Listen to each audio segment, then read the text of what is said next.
Huge announcement out of the Jersey burbs today. That's because I, Neal the Real Deal Lynch, aka The Real Cinch, am submitting my audition tape to enter the battle royale known as Barstool Idol. Got a lot of people asking me, Neal, what can we expect from this fucking tape, dude? Content. Oh, hey Neal, not sure if you heard the word, but El Prez, he already hired a full-time blogger named Neal, and he fired his ass. Yeah, I heard about that. You see though, Chicago Neal spells his name with an I, and I spell mine with an A. Do I really think Barstool's gonna hold my own name against me? No.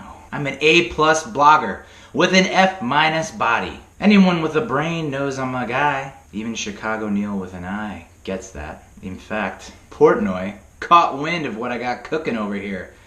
Hit the clip. This Neal movement comes out of nowhere. I couldn't have said it better myself, Prez. So, do I have the chops to take Barstool to the next level? I sure fucking hope so, dude. Hit the music. Glorious. No, I won't give in till I'm victorious. And I will defend.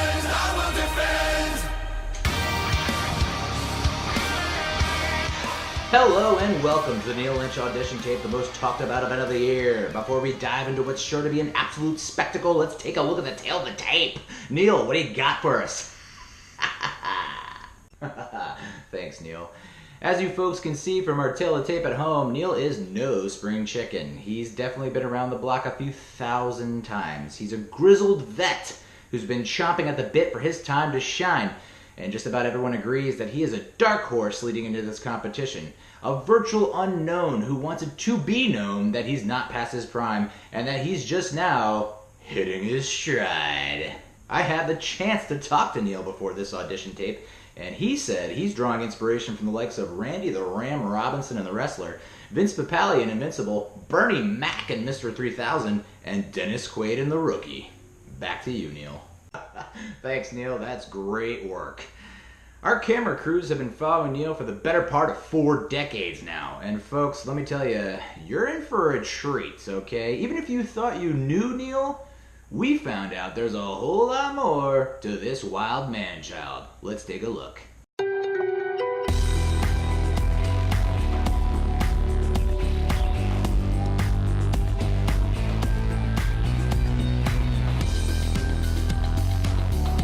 Everyone was around him. I mean, everybody wanted to be around him. Everyone wanted to shake his hand. Everybody wanted to kiss him. He's a very exciting person to work with. Everyone kind of grew up watching this guy.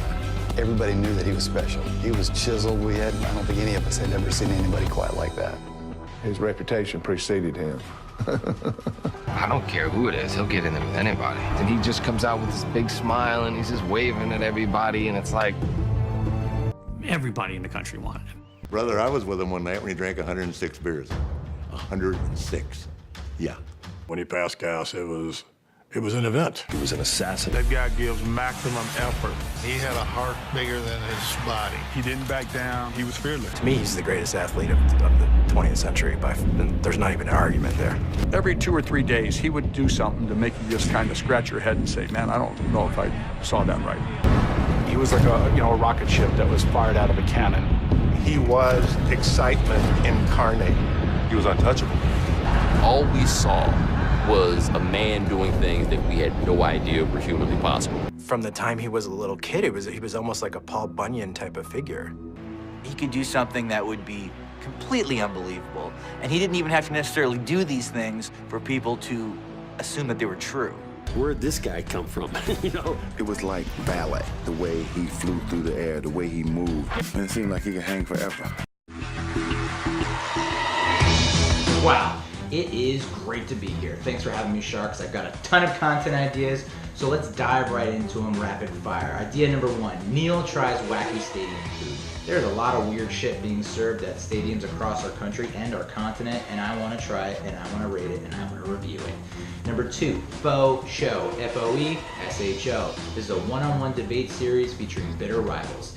Think Carabas versus Hubs, me versus Smitty, El Prez versus KFC. Number 3, Barstool breaks down funny scenes from sports movies and TV shows. Kind of speaks for itself, so we all got takes. We gotta give them.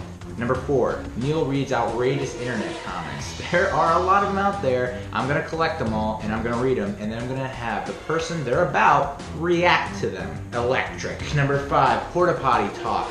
What are the best conversations at a tailgate? They're at the fucking porta potty. I'm gonna be there and I'm gonna be interviewing people to get what's on their mind when they've got stuff pressing against their bladder. Number 6, American Sports Story. We've got American Crime Story, we've got American Horror Story. It's time we did American Sports Story. Think about that time that El Prez put so-and-so in a body bag, or the time so-and-so stole the show. We'll do it documentary style. Number 7, Behind Enemy Lines. This is a series that shows what it's like to be a fan in enemy territory. Think of like a Giants fan in Philadelphia, a Yankees fan in Boston, or a Buckeyes fan in Ann Arbor, Michigan. Number 8, No Regrets.